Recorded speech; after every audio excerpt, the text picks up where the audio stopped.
কথা বলছেন এনসিপির আহ্বায়ক নাহিদ ইসলাম। আমরা সরাসরি যাচ্ছি তার বক্তব্যে। সামনে উপস্থিত হয়ে বলতে হচ্ছে যে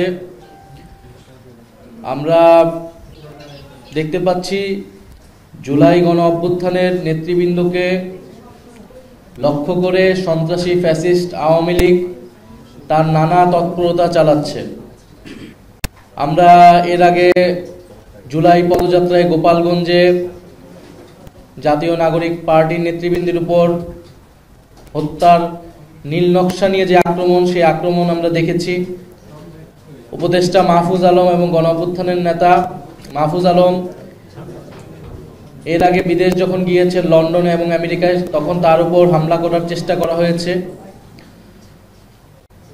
এবং তারই ধারাবাহিকতায় গতকাল আমরা দেখেছি জাতিসংঘের সাধারণ অধিবেশনে ডক্টর মোহাম্মদ ইউনূস ওনার সফর সঙ্গী হিসেবে 3টি রাজনৈতিক দলের নেতৃবৃন্দদের নিয়ে যাওয়া হয়েছিল এবং এয়ারপোর্ট থেকে বের হওয়ার সময় জাতীয় নাগরিক পার্টির সংগ্রামী সদস্য সচিব আক্তার হোসেন এবং সিনিয়র যুগ্ম সদস্য সচিব ডক্টর তাসনিম জারাকে লক্ষ্য করে ফ্যাসিস্ট আওয়ামীরা হামলা করে এবং ভর্ৎসনা করে।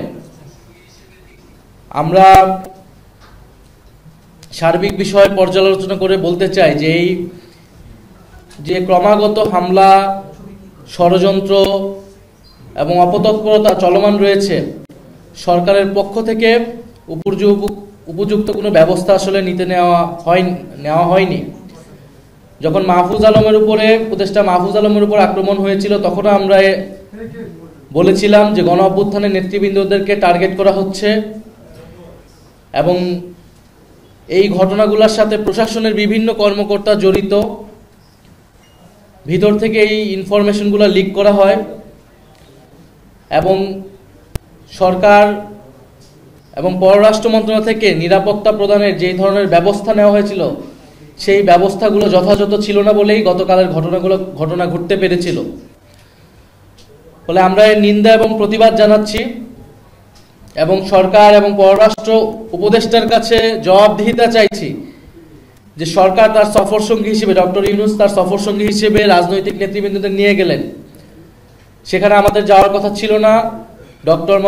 প্রধান উপদেষ্টা ডক্টর মোহাম্মদ ইউনূসের আহ্বানেই আমরা রাজি হয়েছিলাম। সেখানে তাদের সম্পূর্ণ নিরাপত্তা এবং সম্মান নিশ্চিত করার দায়িত্ব ছিল সরকার এবং প্রশাসনের, সেটি করতে তারা ব্যর্থ হয়েছে। দ্বিতীয়ত, এটি কোনো বিচ্ছিন্ন ঘটনা নয়। আওয়ামী লীগ, ফ্যাসিস্ট আওয়ামী লীগ যে নানা তৎপরতা দেশে এবং বিদেশে করতেছে, দেশকে অস্থিতিশীল করা, গণ অভ্যুত্থানের নেতৃবৃন্দ, শহীদ পরিবার এবং আহতদের লক্ষ্য করে তাদের আক্রমণ করা, সাইবার জগতে তাদের নিয়ে নানা নেতিবাচক এবং প্রোপাগান্ডা ছড়ানো, এই সকল কিছু যে চলমান রয়েছে, তারই ধারাবাহিকতা হিসেবে গতকালকের ঘটনাকে দেখতে হবে। ফলে সরকারের পক্ষ থেকেও যে বিচার নিশ্চিত করার বিষয়টা আমরা বারবার বলে আসছি, সেই জায়গায় দুর্বলতা আছে দেখেই আওয়ামী লীগ এত তৎপরতা করার সুযোগ পাচ্ছে। কারণ আমরা দেখেছি ট্রাইব্যুনালের বাইরে যে সাধারণ কোর্টে মামলাগুলো হয়েছে, সেখানে জামিন দিয়ে দেওয়া হচ্ছে এবং অনেক আসামিরা জামিন পেয়ে পরবর্তীতে পালিয়ে যাচ্ছে। অনেক এলাকায় আওয়ামী লীগের লোকেরা ছাড়া পেয়ে প্রকাশ্যে চলাফেরা করছে এবং শহীদ পরিবারদেরকে হুমকি দিচ্ছে।